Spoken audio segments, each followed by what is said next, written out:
بھلے ہی مجبور ہو مگر عزت نہیں بیچتے۔ میرے آنسو خود بخود بہہ نکلے۔ میں نے سوچا تھا کہ میں ایک غلط سودا کرنے جا رہا تھا، مگر حقیقت میں کسی کی عزت بچانے کا ذریعہ بن گیا تھا، اور میں سوچنے لگا کتنی عجیب دنیا ہے۔ کچھ لوگ محبت کے باوجود بھی ساتھ نہیں رہ پاتے، اور کچھ اجنبی صرف ایک فیصلہ لے کر ایک دوسرے کی زندگی بدل دیتے ہیں۔ مجھے لگا تھا کہ شاید میری ہی زندگی دکھوں اور تکلیفوں سے بھری تھی، مگر وہ لڑکی جو اس وقت میرے سامنے بیٹھی تھی، وہ ایک کربناک طوفان سے گزری ہوئی لڑکی تھی۔ اس کے چہرے پر ایسا درد تھا جس سے اس نے اپنی عمر کے سب آنسو ایک ہی لمحے میں رو دیے ہوں۔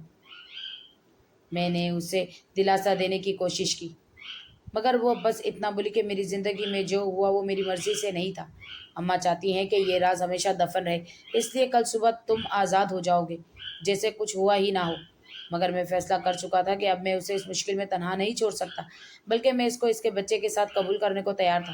میری بات سن کر اس کے چہرے پر عجیب سا نور تھا، شاید پہلی بار اسے سکون ملا تھا۔ اب اس کا بچہ دنیا میں کسی کے نام کے سائے میں آئے گا۔ اس کی ماں نے مجھے 2 لاکھ روپے دے دیے اور کہا کہ یہ وعدے کے مطابق وہ رقم ہے، مگر میں نے وہ لفافہ نہ لیا۔ وہ عورت چند لمحے چپ رہی، پھر کہنے لگی کہ تم جیسے لوگ اب شاید دنیا میں باقی نہیں رہے، لیکن تم نے میری سوچ کو غلط ثابت کر دیا۔ وہ عورت ایک بہت بڑی بزنس کر رہی تھی، مگر میں اس کو اس دن سے پہلے جانتا نہ تھا۔ جب اس نے میری نیک نیتی دیکھی تو مجھے بھی اپنے بزنس میں شامل کرنا چاہا، کیونکہ وہ جان چکی تھی کہ میں اس کے پیسے قبول نہیں کروں گا۔ جب میں نے اس کی بیٹی کی کہانی سنی تھی، میرا دل اس بات پر راضی ہی نہیں ہوا تھا کہ میں کسی کی مجبوری کو پیسے سے کیش کرتا، اس لیے میں نے پیسے لینے سے صاف انکار کر دیا۔ مگر جب اس نے مجھے اپنے ساتھ بزنس میں شامل ہونے کا کہا تو اس سے میں انکار نہ کر سکا، بلکہ مجھے اس وقت وہ عورت ایک فرشتہ لگی جو مشکل وقت میں میری مدد کو آئی تھی۔ جب میں نے اماں کو ساری بات بتائی کہ میں ایک مجبور لڑکی سے نکاح کر چکا تھا کیونکہ وہ معاشرے میں بے عزت نہیں ہونا چاہتی تھی، اور تب ہی میں نے اماں کو زاور کے بارے میں بھی سب کچھ بتا دیا کہ کس طرح وہ منافع ملنے پر سارا پیسہ لے کر بھاگ گیا تھا، اور اس وقت سے میں مقروض ہو کر رہ گیا تھا اور کس مشکل سے گھر کا خرچہ پورا کر رہا تھا۔ تو اماں دیر تک سوچتی رہی۔ میں نے ان کی آنکھوں میں دیکھا، وہ آنسو تھے، مگر وہ آنسو دکھ کے نہیں سکون کے لگ رہے تھے۔ اماں نے اپنی جھریوں بھری ہتھیلی میرے سر پر رکھی اور مجھے دعائیں دی کہ بیٹا، جو فیصلہ انسان دل سے کرے اللہ اس میں برکت ڈال دیتا ہے۔ تم نے کسی مجبور عورت کے ساتھ نیکی کی، کسی کی عزت بچائی، اللہ تمہیں اس کا صلہ ضرور دے گا۔ میں اماں کے قدموں میں بیٹھ گیا۔ اماں، میں نے کچھ نہیں کیا، بس موقع ملنے پر بے ضمیر نہیں ہوا۔ وہ مسکرا دی کہ بیٹا، یہی تو سب سے بڑا امتحان ہوتا ہے، جب آدمی کے سامنے دولت، طاقت یا آسان راستہ رکھا جائے اور وہ پھر بھی سیدھے راستے پر رہے۔ جب میں نے اس عورت کے ساتھ بزنس شروع کیا تو میرے گھر کے حالات ہفتوں میں بدلنے لگے۔ پھر میں نے اپنا وہ فارم بھی دوبارہ شروع کر دیا جو میرے عروج کا سبب بھی بنا تھا۔ وہ زوال کی وجہ بھی وہی تھا، مگر میں اس کو چھوڑ نہیں سکتا کیونکہ اس زمین میں میرے بہت سے خواب دفن تھے جس کو میں حقیقت میں بدلنا چاہتا تھا۔ سب لوگ جانتے تھے کہ میں نے وہ فارم کتنی اچھی طرح سے چلایا تھا، اس لیے وہی پرانے ڈیلر میرے پاس آنے لگے، اور تب بھی زاور کو بھی شاید خبر مل گئی کہ میں وہ فارم ایک بار پھر سے شروع کر چکا تھا۔ ایک دن وہ میرے پاس آیا تو مجھے اس کو دیکھ کر غصہ نہیں آیا، بلکہ میں اس کو دیکھ کر ایسا انجان بن گیا جیسا میرے اس سے کبھی کوئی وابستہ ہی نہ رہا ہو۔ وہ مجھ سے معافیاں مانگنے لگا کیونکہ وہ جو پیسے لے کر بھاگا تھا وہ آخر کتنے عرصے چلا سکتا۔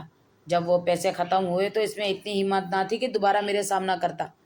جب اس نے حالات بد سے بدتر ہوئے تو اس کی اماں کی بیماری کے علاج کے لیے اس کے پاس بھی پھوٹی کوڑی نہ بچی اور وہ چل بسی۔ اس وقت سے زاور خود میں ہمت پیدا کرتا رہا کہ وہ کسی طرح مجھ تک پہنچ کر مجھ سے معافی مانگتا۔ میں اسے معاف تو کر چکا تھا، مگر دوبارہ اس سے کوئی تعلق رکھنا نہیں چاہتا تھا۔ اس وقت میرے ذہن میں ایک ہی خیال آیا کہ میرے گھر کے حالات بھی تو اس قدر برے ہو گئے تھے۔ میری اماں بھی تو بیمار تھی اور شاید اس کی اماں سے زیادہ بیمار تھی، لیکن پھر بھی اللہ نے میری ماں کو صحت دی، زندگی دی، کیونکہ میں نے کسی کو کوئی دھوکہ نہیں دیا تھا، کسی کے ساتھ کوئی فریب نہیں کیا تھا، اس لیے اللہ نے میری مدد کی تھی۔ لیکن زاور مجھے دھوکہ دے کر فرار ہو گیا تھا، اس کو اس کے کیا کی سزا مل گئی تھی۔